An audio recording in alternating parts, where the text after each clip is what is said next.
from a philosophical point of view, we all want a good life, and this is what the migrant wants. My best definition of what a good life is what Christopher Marlowe, the American poet and writer, said, that it's about yearning, learning, and earning. Migrants come to the United Kingdom to either learn, yearn, or earn. And again, I invite you to tell me, what is it that is evil about that?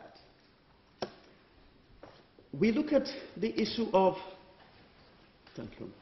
We look at the issue of housing and say, apart from the issue of incompetence and bad planning, we get the issue of housing, that migrants are here and they require much more housing. You know what they were saying in the 60s? That migrants, they don't need housing. Give them a small room and they'll put 10 people in there. Now, it's another argument. Migrants need housing. It's the same sort of thing. By the time you catalog them, you worry. You worry about the narrow-mindedness about it all. Because you also hear that now we're happy for migration and for multiculturalism because we can have a good curry by the high street. I can tell you in the 60s, people had worried that curry smelled bad, that the problem with migrants is they cook funny food that smells very bad. But now it's not that. It's because, oh, maybe there's too many curry houses, or what are we going to do? Now, there are scroungers around. There are health tourists who come and use my tax pounds for their evil ways. I'm very unhappy about it. But you know what? I'm not going to legislate based on the activities of a few scroungers. I'm not going to do that. Britishness. I'll just end by this point. I'd lived here for very many years. About 10, 12 years ago, I had a brilliant time in the United States, traveling through about 8 states from the East Coast to the West Coast. Flew back in the United Kingdom from summer.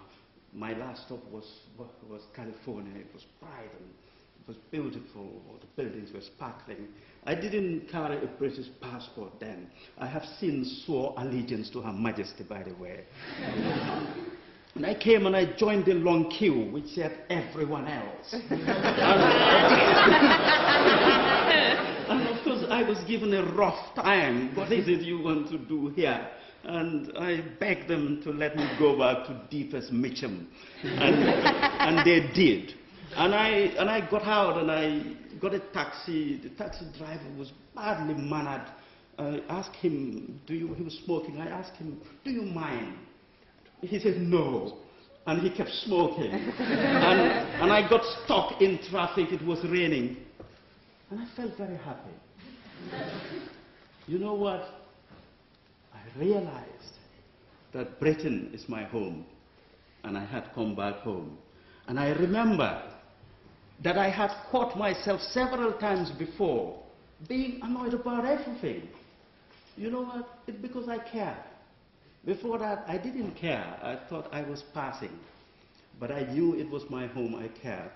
I'll tell you something about the migrant.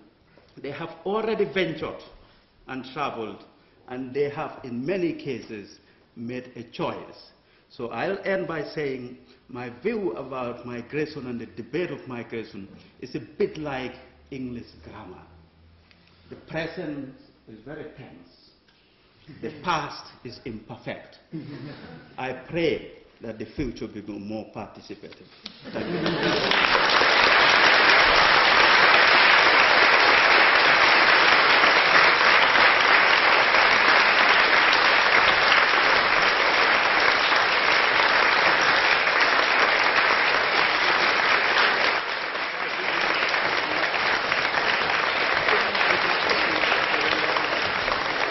Thank you very much. Gabriel.